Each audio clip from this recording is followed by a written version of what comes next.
السلام وبرکاتہ کا یہ باز سنایا جا رہا تھا شب برات کے حوالے سے. آج کیونکہ اس کا آخری دن ہے، آج ہی کی رات ایسی ہے کہ جس میں آدمی اپنی سی کوشش کر لے. پھر کہتا ہوں کہ ساری رات جاگنا ضروری نہیں ہے. حضرت کے ان سب کیونکہ دوبارہ آواز پڑھنا مشکل ہے، تھوڑا سا کئی صفحات پر بھی ہے. حاصل کلام یہ ہے کہ فضیلتیں 10 صحابہ سے ثابت ہیں، اور آپ نے اماں عائشہ صدیقہ رضی اللہ تعالی عنہا سے فرمایا کہ تم جانتی ہو کہ یہ رات کیسی ہے، اس میں کیا ہوتا ہے. ایک لائق شاگرد یہی کہتا ہے کہ آپ ہی بتا دیجئے.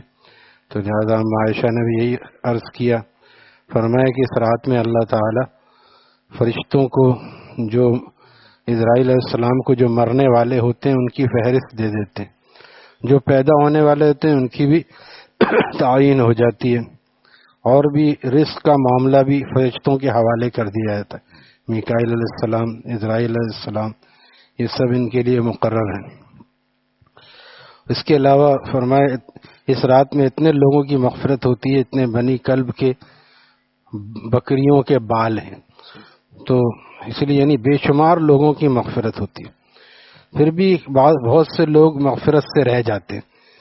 روایات میں یہ فرمایا شرابی آدمی کی مغفرت نہیں ہوتی. نشہ کرنے والا، شراب پینے والا چاہے کم پیے، بعض لوگ کہتے ہیں ہم اتنا پیتے ہیں کہ نشہ نہیں آتا. شراب کم ہو یا زیادہ ہو، ناجائز ناجائز ہے. اسی طرح قاتل کی مغفرت نہیں ہوتی. قاتل کا حاصل کیا ہے؟ یا تو دیت ادا کرے یا سزا بھگتے اور سچی توبہ کرے. اللہ تعالیٰ نے ہر مسلمان کے لیے یہ راستہ رکھا ہوا ہے، اس کے توبہ کا راستہ کھلا ہوا ہے. توبہ کا دروازہ جب تک نزع کا وقت طاری نہ ہو جائے توبہ کر سکتا ہے ہر مسلمان. اس کے ساتھ فرمایا کہ قاتل اور اسی طرح زانی بدکار کی مغفرت نہیں ہوتی. اس سے مراد بھی یہ جو کرتا رہتا ہے اور اس پہ دلیر ہو جاتا ہے. ایک تو کبھی ہو گیا، اس پہ توبہ کر لی اس نے اور گناہ سے بچنے کی کوشش کرتا ہے، پھر اللہ تعالیٰ اس کو اپنا پیارا بنا لیتے ہیں، تو بدکار کی مغفرت نہیں ہوتی. اسی طرح تکبر کرنے والے کی مغفرت نہیں ہوتی. عام حالات میں بھی تو کوئی تکبر کرے، اللہ تعالیٰ نے فرمایا، حدیث قدسی ہے، الکبریاء ردائی، کبریائی بڑائی میری چادر ہے. فمن نازعنی قسمتہ، جو اس میں گھسنے کی کوشش کرے گا میں اس کی گردن توڑ کے رکھ دوں گا. لہذا جو اپنے آپ کو دوسروں سے بڑا اور اچھا سمجھتا ہے اور دوسروں کو کمتر سمجھتا ہے، یہ کبر ہے. اور دوسروں کو کمتر نہ سمجھے، اپنے آپ کو اچھا سمجھے، اس کو عجب کہتے ہیں. یہ بھی ناجائز ہے، یعنی خود پسندی. یہ آج کل جو سیلفی لینا ہے، ہر طرف میں کیسا لگتا ہوں، میں ویسا لگتا ہوں، یہ خود پسندی ہے. تو یہ بھی اللہ تعالیٰ کو پسند نہیں ہے، بلکہ اللہ تعالیٰ کو یہ پسند ہے کہ ہمارے راستے میں فنا ہو جاؤ اور ہمارے لیے سارے کام ہمارے لیے کرو. مسلمان کا کام یہ ہوتا ہے کہ اللہ کی خوشنودی کو دیکھے. آج ہم اپنے چہرے کو دیکھتے ہیں، ہم یہ دیکھتے ہیں کہ فیشنی بال اچھے لگتے ہیں، یوں بڑے یوں چھوٹے. یہ دیکھیں سرکار کا طریقہ کیا ہے. ہمارے سامنے کون سا آئینہ ہے؟ یا واشنگٹن کا آئینہ ہے، کفر کا آئینہ ہے، یا سرکار کا آئینہ؟ جس کے سامنے سرکار کا آئینہ ہوگا وہ اپنے بال کو بھی سرکار کی سنت کے سانچے میں ڈالے گا. داڑھی کو تینوں طرف سے برابر ایک مٹھی رکھے گا، کیونکہ یہ آقا کی سنت ہے. اسی طرح لباس کو بھی دیکھے گا کہ ہم غیروں کے طریقے پہ چل رہے ہیں یا آقا کے طریقے پہ. لباس میں بھی اپنے آقا کا طریقہ، کیونکہ آپ نے صحابی آگے آگے جا رہے تھے اور آپ نے آواز دی، عبداللہ جابر ابن عبداللہ بنو، یہ پائچے اوپر کرو، پنڈلیوں تک رکھو، نہیں تو کم از کم اس کو ٹخنے سے نیچے نہ جانے دو. ایک روایت میں یہ بھی ہے جن کی مغفرت نہیں ہوتی، اس میں یہ بھی ہے مسبل کی مغفرت نہیں ہوتی. مسبل اس کو کہتے ہیں جو لباس اتنا پھیلاتا ہے، اتنا بڑا پہنتا ہے کہ ٹخنے چھپانے والے کو مسبل کہتے ہیں. المسبل، ٹخنے چھپانے والا. صحابی سے آپ نے فرمایا لا تسبل، ٹخنے نہ چھپایا کرو. فإن اللہ لا يحب المسبلین، اللہ تعالیٰ تخنے جھپانے والوں کی سے محبت نہیں کرتے۔ اتنا کافی ہے کہ اللہ تعالیٰ محبت نہیں کرتے۔ ہمیں اللہ کی محبت چاہیے یا اپنا فیشن چاہیے؟ فیشن کی وجہ سے ہم ڈرتے ہیں ماحول معاشرے سے کہ پائچہ اوپر رکھیں گے تو لوگ کیا کہیں گے، ملا کہیں گے، ملا ہی کہیں گے نا، غنڈہ تو نہیں کہیں گے۔ لہذا اگر ملا کہہ دیا تو یہ تو نبی علیہ السلام کا پیروکار ہونے کی دلیل ہے۔ ہمیں میخانے والے اس لیے دیوانہ کہتے ہیں کہ ہم جو بات بھی کہتے ہیں بے باکانہ کہتے ہیں۔ ہم کیوں ڈریں؟ لوگ غلط باتوں سے نہیں ڈر رہے ہیں۔ کوئی کوٹ پینٹ ٹائی پہنتا ہوا شرماتا ہے؟ بتائیے، داڑھی منڈاتا ہوا نہیں شرما رہا ہے، ہم داڑھی بڑھاتے ہوئے شرما رہے ہیں۔ بہت سے آپ دیکھیں گے ترقی پسند قسم کے نوجوان آپ کو شہر میں ان علاقوں میں مل جائیں گے، سر پھرے قسم، اتنی بڑی پیچھے بال لٹکا لیے، چٹیا باندھ لی پونی، عورت لگتے نہیں لگتے، لیکن وہ ان کو تو شرم نہیں آتی، وہ اس میں دوپٹہ نہیں اوڑھتے، شرم نہیں آتی، اور ہمیں داڑھی بڑھاتے ہوئے شرم آ رہی۔ یعنی اچھے کام کرتے ہوئے شرما رہے ہیں لوگ، برے کام کرتے ہوئے نہیں شرما رہے۔ امریکہ میں ایک لڑکا تبلیغ میں لگ گیا اور چلے لگا لیے، داڑھی رکھی ہوئے، امامہ باندھے ہوئے۔ کسی نے پوچھا کہ تمہیں یہاں اس ماحول میں عجیب سا نہیں لگتا؟ فرمایا اس ماحول میں مسلمان شراب پی رہا ہے اور نامحرموں کے ساتھ گھوم رہا ہے، جب اس کو شرم نہیں آ رہی ہے تو مجھے آقا کی سنت میں کیوں شرم آئے گی؟ غلط کام کرنے والوں کو شرم نہیں آ رہی ہے، ہم اچھا کام کرتے ہوئے کیوں شرم آئے؟ ہمیں تو وتھ پراؤڈ یہ کام کرنا چاہیے، وتھ پراؤڈ۔ وتھ پراؤڈ کا مطلب وہی تکبر نہیں ہے، بلکہ الحمدللہ وقال اننی من المسلمین، یا اللہ آپ کا جتنا شکر ادا کرے کم ہے کہ آپ نے ہمیں مسلمان بنایا، آپ نے ہمیں آقا کا پیروکار بنایا۔ کوئی کچھ کہتا ہے کہتا رہے، کیا غم ہے اگر ساری خدائی ہو مخالف، کافی ہے اگر ایک خدا میرے لیے ہے۔ جوہر کا شعر ہے، محمد علی جوہر کا جب انتقال ہوا، حکیم محمد تھانوی نے فرمایا مسلمانوں سے بہت محبت کرتے تھے۔ محمد علی جوہر مسلمانوں سے بہت محبت کرتے تھے، انگریزی دان تھے، لیکن کہا کہ میں غلام ملک میں جانے کے لیے تیار نہیں ہوں۔ انگلینڈ میں مر گئے، ہندوستان اس لیے نہیں آئے کہ اس وقت تک پاکستان آزاد نہیں ہوا تھا۔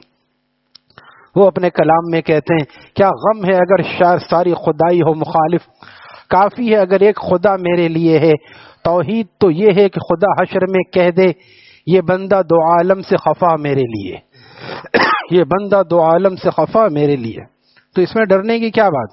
تو ایسوں کی مغفرت نہیں ہوتی۔ اب کیا ملے گا؟ پانچے نیچے لٹکا لیے، کون تعریف کرے ہاں بہت اچھے لگ رہے ہیں، یہ تو ایک عام روایت ہے۔ روایت میں چلنا کون سا کمال ہے؟ شیر الٹا تیرتا ہے وقت رفتن آب میں، پانی میں تو تنکا بھی بہتا ہے، ہر چیز جاتی ہے۔ شیر اپنے پانی کے ساتھ چلنے کو اپنی توہین سمجھتا ہے، وہ مخالف ہوا میں چلتا ہے۔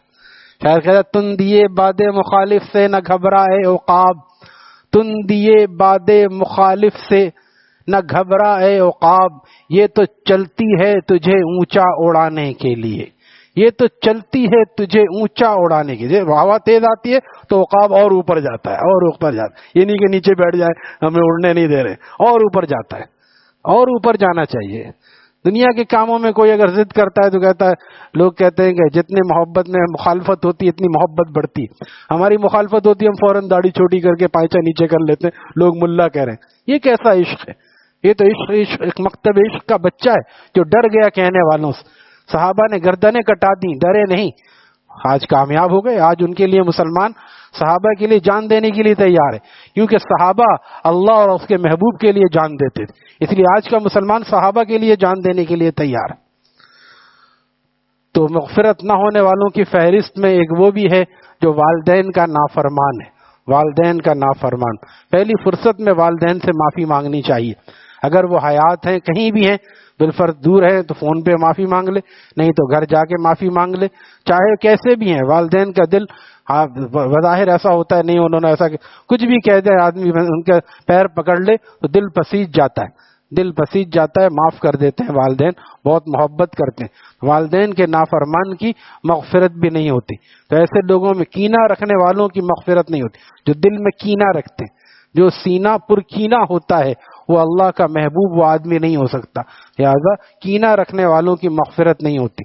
قطع رحمی کرنے والوں کی مغفرت شب براءت میں بھی نہیں ہوتی اور شب قدر میں بھی نہیں ہوتی۔ حضرت شیخ نے مولانا زکریا صاحب رحمۃ اللہ تعالیٰ نے فضائل رمضان میں حدیث شریف نقل کی ہے کہ نبی علیہ السلام نے فرمایا صحابہ سے کہ ہم ایک دعا کرنے والے ہیں، ایک جگہ آپ جمع تھے ایک کمرے میں، ایک احاطے میں، ہم ایک دعا کرنے والے ہیں، جو قطع رحمی کرنے والا ہو یہاں سے چلا جائے، نبی علیہ السلام دعا کر رہے ہیں، صحابہ آمین کہہ رہے ہیں، پھر بھی ایسا آدمی نہ رہے جو قطع رحمی کرنے والا ہے، اس کی وجہ سے ہماری دعا بھی رد نہ ہو جائے۔ واپس ایک صحابی اٹھ کے واپس چلے گئے، اور واپس گئے ایسے نہیں کہ انہوں نے ایسا کہہ دیا برا لگ گیا، نہیں، گئے اور جا کے ان کی پھوپھی سے ان کی انبن تھی، آ کے نبی علیہ السلام کو بتایا کہ آپ نے جب یہ فرمایا میں نے ان سے جا کے معافی مانگی، اپنے معاملات درست کیے، پھر آ کے بیٹھ گئے۔ صحابہ صاف دل کے تھے، صاف دل کے، پھر آ کے بیٹھ گئے۔ تو اس حالت میں شب قدر میں، رمضان کی راتوں میں، اور نبی دعا مانگ رہے ہیں، صحابہ آمین کہہ رہے ہیں، ہماری دعا کیا قبول ہوگی اگر ہم قطع رحمی کر کے بیٹھے رہے؟ ہم نہیں جانتے وہ ہمارے لیے مر گیا، ہم اس کے لیے مر گئے۔ یہ سب آنا ہے، انا خیر من، یہ انا کس کا مرض ہے؟ یہ شیطان کا مرض۔ انا کو فنا کرنا پڑے گا تب اللہ ملتا ہے، جو انا کو فنا نہیں کرتا وہ اللہ والا بنا نہیں کرتا، یاد رکھیں۔ تو یہ چند چیزیں ہیں، اور اس کے علاوہ پھر فرمایا کہ بس جتنا آسانی سے ہو سکے، مغرب کے بعد، عشاء کے بعد، جتنا ہو سکے، پھر آخر رات میں آنکھ کھل جائے بہت اچھا، روزہ رکھ لے تو بہت اچھا، نہ رکھے تو بھی کوئی حرج نہیں۔ نفل میں پریشانی کی ضرورت نہیں، جو گناہ سے بچنے کی بات ہے وہاں پہ ہمت نہیں کرتے، سنتوں کا اہتمام نہیں کرتے، قبرستان ہر سال جانے چاہتے اور مسواک ہر نماز میں کرتے۔ مسواک ہر نماز سے پہلے سنت ہے، ہر وضو میں مسواک کرنا نبی علیہ السلام کی سنت ہے۔ پتہ نہیں کتنے لوگوں نے شروع کیا، ہم تو بار بار کہتے ہیں، ابھی زور میں بھی گلزار ہجری میں بیان تھا، وہاں بھی میں نے عرض کیا، کسی کے دل میں اتر جائے، کوئی سنت پہ لگ جائے، بس سنت ہی کا راستہ جنت کا راستہ ہے، نقش قدم نبی کے ہیں جنت کے راستے، اللہ سے ملاتے ہیں سنت کے راستے۔ ایک بات اور شیخ الاسلام نے اس میں لکھی ہے، اس پورے واس کا لب لباب میں بیان کر رہا ہوں کہ اپنی خوشنودی، اپنی خواہش مت چلاؤ کہ مجمع میں ہمیں عبادت کرنے میں مزہ آتا ہے، لائٹنگ ہو رہی ہے، ہلا گلا ہو رہا ہے، اس میں توجہ ہو سکتی ہے۔ اکیلے کمرے میں جا کے عبادت کرو، جو نفل ہے وہ جتنا اکیلے ہو اتنا اچھا ہے، گھر کے کمرے میں عبادت کرو، لائٹ جلے تو بھی حرج نہیں، نہ جلے تو بھی حرج نہیں، اکیلے جتنا ہو۔ اور کوئی مجبوری ہے، کسی گھر میں جگہ نہیں ہے، وہ بات الگ ہے، وہ بھی مسجد میں بھی کر سکتا ہے، لیکن اگر آدمی کے پاس یہ چوائس موجود ہے کہ گھر میں کرے یا مسجد میں، تو نفل عبادت اکیلے میں کرنا چاہیے۔ حل من مستغفر، اس کا صیغہ مفتی صاحب فرماتے ہیں کہ واحد کا صیغہ ہے، کوئی ہے مجھ سے معافی مانگنے والا، یہ نہیں فرمایا کون لوگ ہیں مجھ سے معافی مانگنے، کوئی ہے، یعنی تنہا آؤ ہمارے پاس۔ تو جب اللہ تعالیٰ تنہا بلا رہے ہیں، بعض دفعہ وہ کہا جاتا ہے تم آنا اکیلے میں، ہم تو خاص نوازش کریں۔ اب بلایا تو اکیلے میں، یہاں جا رہے 500 آدمی کو لے کے، جس کو دینا تھا اس کے حصے میں پھر کم آئے، پھر بانٹ کے ملے گا۔ جب اللہ تعالیٰ نوازنا چاہ رہے ہیں تنہائی میں، تو کوشش کریں گے آدمی جتنا ہو سکے ماحول سے کٹ کے اور اپنے گھر میں نماز پڑھو۔ پھر کہتے ہیں نیند آتی ہے، سستی ہو جاتی، کوئی بات نہیں، نیند آئے سو جاؤ، نیند پوری کر کے پھر دوبارہ اٹھ جاؤ، 4 بجے کا الارم لگا لے، 4:30 5 بجے۔ پھر بتا رہا ہوں، کوئی بالفرض پہلی رات میں پڑھ لے یا آخر رات میں چند رکعت 12 رکعت نفل پڑھ لیں، ایک پارہ تلاوت کر لیں۔ حکیم علامت فرماتے ہیں نوافل میں سب سے زیادہ نفل عبادت نماز کا ثواب ہے، نفل نماز، ٹھیک ہے، اس میں قرآن کی تلاوت بھی ہے اور اس میں تسبیحات بھی ہیں، اللہ کا ذکر بھی ہے، نفل نماز سب سے افضل ہے، اس کے بعد قرآن کی تلاوت افضل ہے، اس کے بعد ذکر اللہ، تیسرا کلمہ، درود شریف، استغفار، ایک تسبیح یہ پڑھ لے، اس کے بعد سو جائے۔ اتنا ہی کہ آج پوری رات ایک دم تھکا دینا ہے اور کل سے پھر سونا ہے فجر چھوڑ کے، یہ کون سا طریقہ ہے؟ فرض چھوڑ کے سونے والا اللہ کا پیارا نہیں ہو سکتا۔ ہمارے یہاں 11 مہینے بہت سے لوگ فجر نہیں پڑھتے، بہت سے پابندی سے پڑھتے اور بہت سے پابندی سے چھوڑتے ہیں۔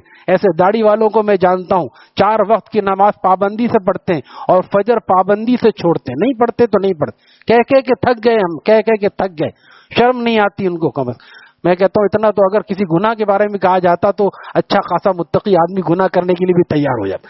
آپ فجر کی نماز نہیں پڑھی جائے، اتنا مشکل معلوم ہوتا، پتہ نہیں کیا بنا لیا کراچی والوں، دیر سے سوتے ہیں 2 3 4 بجے اور فجر میں گھوڑے بیچ کے سوتے رہتے۔ تو اس لیے یہ اس کا اہتمام ہونا چاہیے کہ سارے سال ہم اللہ کی بندگی، کم از کم فرائض و واجبات، ضروریات دین، حرام کاموں سے بچنا۔ آپ نے فرمایا جانتے ہو سب سے بڑا عبادت گزار کون ہے؟ اتق المحارم تکن عبد الناس، اتق المحارم، حرام کاموں سے بچ جاؤ، گناہوں سے بچ جاؤ، اعبد الناس، اعبد الناس، عبادت گزاروں میں بھی سب سے افضل تم ہوگے، عام لوگوں میں نہیں، عبادت گزاروں میں سب سے افضل مقام اس کا ہوگا جو گناہ سے بچنے والا متقی اور پرہیزگار ہے۔ اللہ تعالی ہم سب کو ان میں شامل فرمائے۔ الحمدللہ۔